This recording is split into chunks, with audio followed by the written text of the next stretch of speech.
भी हमारी तरफ से अदालत में दाखिल की गई है। खान साहब की दी गई सहूलियात के हवाले से लोग बातें कर रहे हैं, झूठ बोल रहे हैं, और मैं उन्हें वाज़ेह कर देना चाहता हूं कि सबसे पहले कि इमरान खान साहब को जिस सेल में रखा गया है, क्या इमरान खान साहब जो इस केस में रखा गया है उस केस की रूह से भी उस सेल में रखना क्या उनको मुनासिब है? क्या वो दहशतगर्द हैं? इस मुल्क की सबसे बड़ी पार्टी के, इस मुल्क के सबसे बड़े सियासी कायद को आपने दहशतगर्दों के एक डेथ सेल के अंदर आपने रखा हुआ है। यह कौन से जेल मैनुअल के मुताबिक है? फिर कंप्लीट आइसोलेशन में आपने रखा हुआ है। कंप्लीट आइसोलेशन कौन से जेल मैनुअल के मुताबिक है? फिर आपने उनकी अखबारों की एक्सेस बंद की हुई है। यह कौन से जेल मैनुअल के मुताबिक है? फिर आपने टेलीविजन की एक्सेस बंद की है। क्या इमरान खान साहब से, खैर बड़ा लीडर तो इस मुल्क में नहीं आया कोई, ये दूसरी सियासी पार्टियों के लीडरान आते रहे हैं, क्या उनके पास ये एक्सेसेस मौजूद नहीं थी? उनको तो एयर कंडीशंस भी लगवा के दिए गए थे। तो अटैच वॉशरूम नहीं है, वॉशरूम भी इसी सेल के अंदर मौजूद है। और आपने देखा जब सुप्रीम कोर्ट में ये जब कोर्ट में बात हुई थी तो जो तस्वीरें आई वो आप सबने देखी हुई हैं। किताबें अगर थोड़ी सी ज्यादा हो जाती हैं तो फिर किताबें उठानी पड़ती हैं। रीडिंग मटेरियल नहीं है। कोर्ट के अहकामात हैं कि खान साहब के बच्चों से रेगुलर उनकी बात करवाई जाए। कोर्ट ऑर्डर मौजूद है, नहीं करवाई जा रही है। उस पर भी हम कोर्ट के अंदर गए हुए हैं कि ये वायलेशन की है, ये आपके ऑर्डर की जो है ये कंटेम्प्ट है, ये आपका ऑर्डर नहीं मान रहे हैं। और ये टीवी पे आके हमें मतलब ऑडेसिटी चेक करें कि हमें बता रहे हैं कि ये खान साहब के साथ क्या सलूक हो रहा है और क्या नहीं हो रहा है। और जो खान साहब को खाना दिया जाता है जेल मैनुअल के मुताबिक दिया जाता है।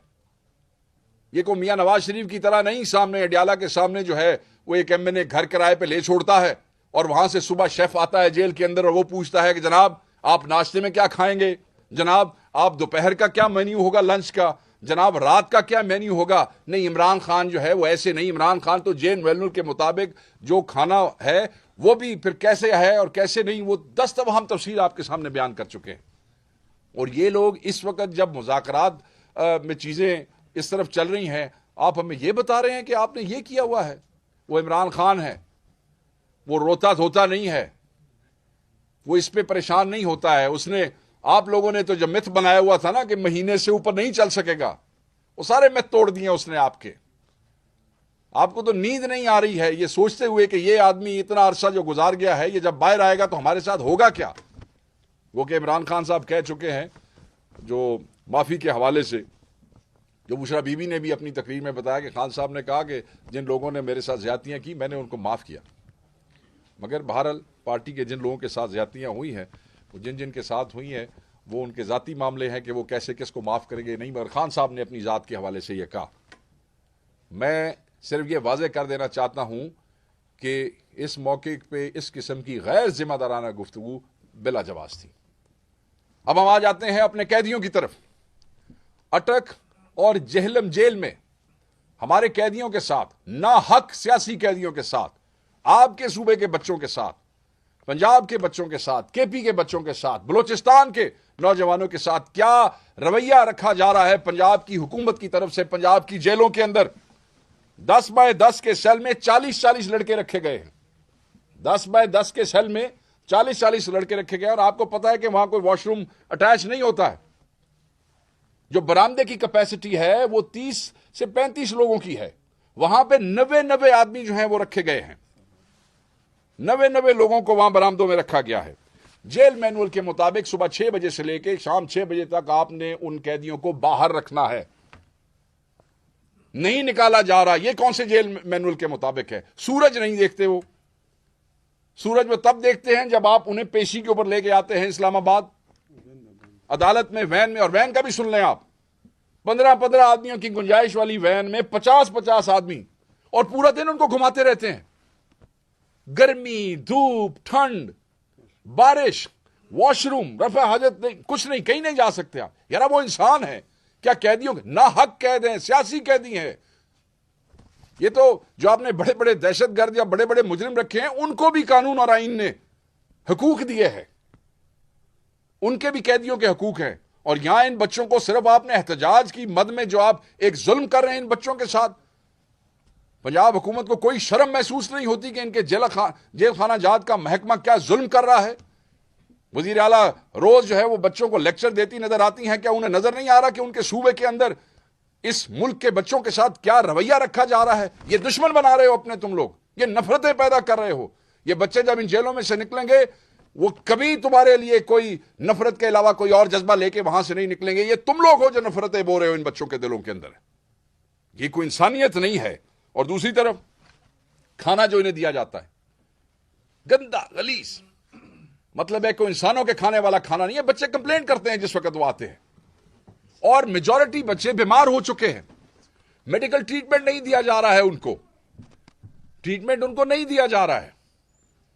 बीमार आते हैं गाड़ियों में, डॉक्टर की एक्सेस की इजाजत नहीं देते हैं। क्यों भाई, क्या उन्होंने गुनाह किया है ऐसा? क्यों ये जुल्म कर रहे हो अपने पाकिस्तानियों पे? क्यों जुल्म कर रहे हो अपने बच्चों के ऊपर? इसी बीमारी की हालत में वो बेचारे पेशियां भुगतते हैं और बीमारी यहां से वापस चले जाते हैं। और यहां से याद आया कि इमरान खान साहब को भी डॉक्टर, पर्सनल डॉक्टर की एक्सेस नहीं देते हैं। नहीं यकीन हमें तुम्हारे डॉक्टर्स के ऊपर जो तुम्हारी मर्जी की रिपोर्टें लिखते हैं। और इसके लिए भी हम कोर्ट गए कि उनका अपना जाती मौलिद जो है वो इसमें सामने आना चाहिए। अब ये बड़ा अहम था कि ये आपको पता चले कि अटक में और जेलों में क्या हो रहा है हमारे बच्चों के साथ।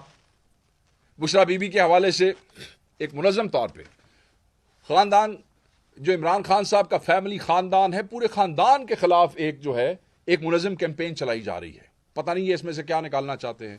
कभी कहते हैं कि कोई बैकडोर राब्ते हो रहे हैं, कभी कहते हैं मुदाखलत हो रही है, कभी कहते हैं क्या हो रहा है। ओ यार, कोई काम करो, जाके कोई काम ढूंढो अपने लिए। हमें पता है कि तुम फॉर्म 47 की हुकूमत हो, हमें पता है कि तुम मैंडेट चोर हो, बैठे हो ना, काम ढूंढो अपने लिए। फजूल चीजों में वक्त जाया ना करो। इस कौम के पास तुम्हारे इन चोंचले और शोशे सुनने का और उस पर तवज्जो देने का वक्त नहीं है। तो हम इस किस्म की तमाम जो खान साहब की फैमिली के अगेंस्ट कैंपेन चल रही हैं, हम उसकी मजम्मत करते हैं, उसको रद्द करते हैं और हम इन्हें कहेंगे कि आप शर्म करें। दूसरी जो अहम बात है, वो आजकल पता नहीं क्या हुआ, बड़ा अरसा खामोशी रही। मैं पिछले 1-2 दिनों से देख रहा हूं कि कुछ ज्यादा ही चमक दमक के साथ जो है वो पंजाब से आवाजें उठने लग गई हैं। एक करप्ट, गैर संजीदा, फस्ताई, जबर से भरी हुई नालायक हुकूमत है पंजाब के अंदर। और वो बात करते हैं पाकिस्तान तहरीक इंसाफ के नौजवानों के हवाले से। वो कहते हैं कि आग नहीं लगानी, ये नहीं करना। मैं आपको ये बता दूं कि हमारे बच्चे, पाकिस्तान के नौजवान, तहरीक इंसाफ के नौजवान, ये पुरअमन सियासी वर्कर हैं। इनका कोई ताल्लुक नहीं है किसी तोड़ फोड़ से और किसी चीज को आग लगाने से।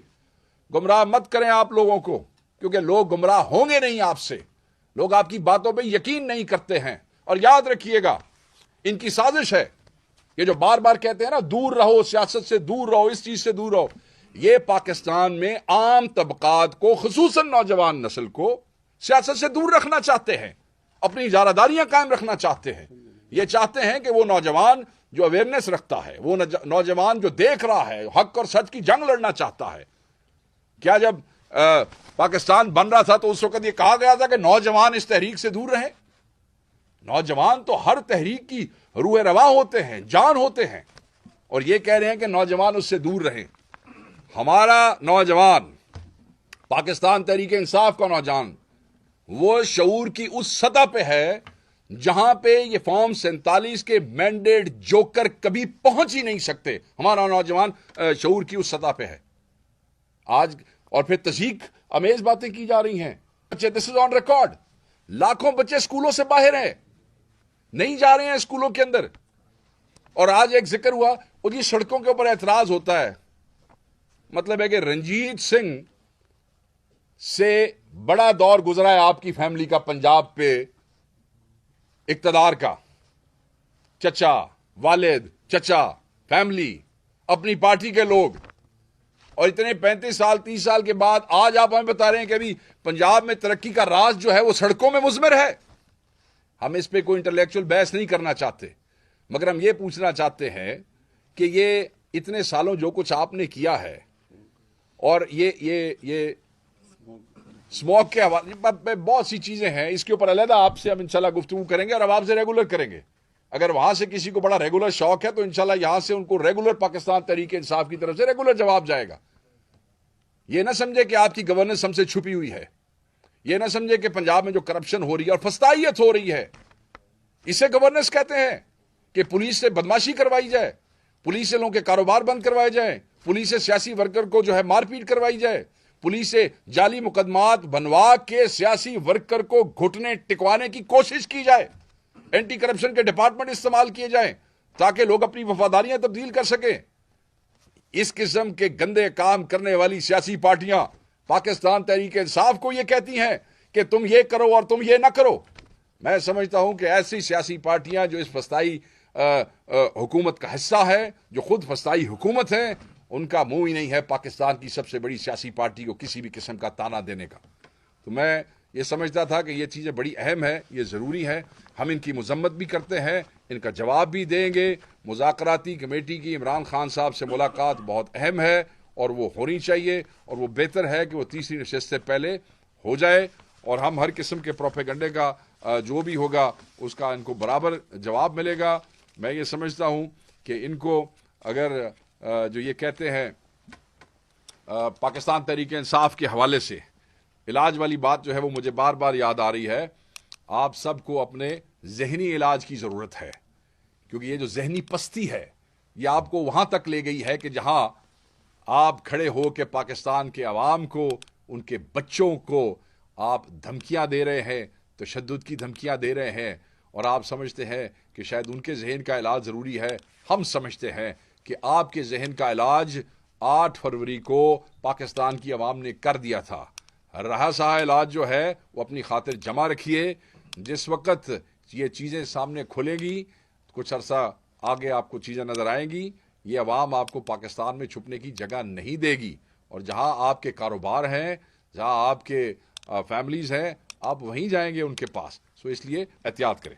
थैंक यू वेरी मच जी। एक दो इश्यूज पे बात करेंगे शायद Khattak sahab, and then will open the house for the questions. बिस्मिल्लाह रहमान रहीम। शुक्रिया। शेख वकास साहब ने बड़ी तफसीली बात की, लेकिन मैं मुख्तसर बात करूंगा। और सिर्फ आजकल हमारे मीडिया के दो स्पेशली 8 बजे के टॉक शोज में वो बार बार एक सवाल पूछ रहे हैं कि जब से मुज़ाकरात शुरू हुए हैं या मुज़ाकरात में जो हमारे मुतालिबात हैं, तो चूँकि हमारा मेन जो मुतालिबा था या तहरीक इंसाफ का जो 8 फरवरी का इलेक्शन हुआ उसके हवाले से जो हमारे तहफ़्फ़ुज़ात थे मैंडेट चोरी के हवाले से, तो सवाल करते हैं कि क्या मुज़ाकरात में बैठने के बाद आप लोग ये सवाल छोड़ देंगे कि ये मैंडेट चोर है? तो जवाब है बिल्कुल नहीं, ये बिल्कुल मैंडेट चोर है। इन्होंने हमारा और तहरीक इंसाफ और इमरान खान का मैंडेट चुराया।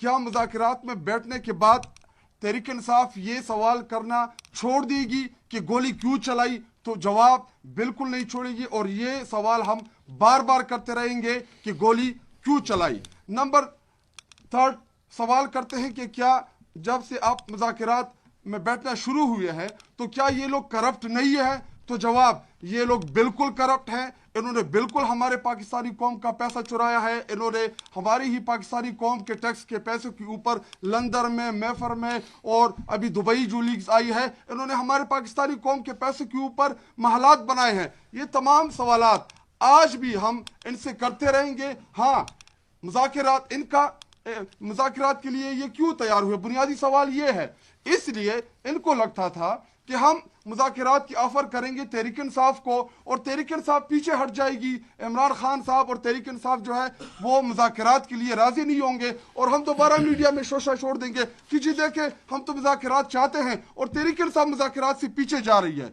अभी इनके जमहूरी और गैर जमहूरी रवैये जो है ये हम कौम के सामने लाएंगे। और ये मरियम नवाज जो बार बार कह रही कि जी मेरे नौजवान, याद रखो मरियम नवाज, आपकी काबिलियत सिर्फ ये है कि आप नवाज शरीफ की बेटी हो।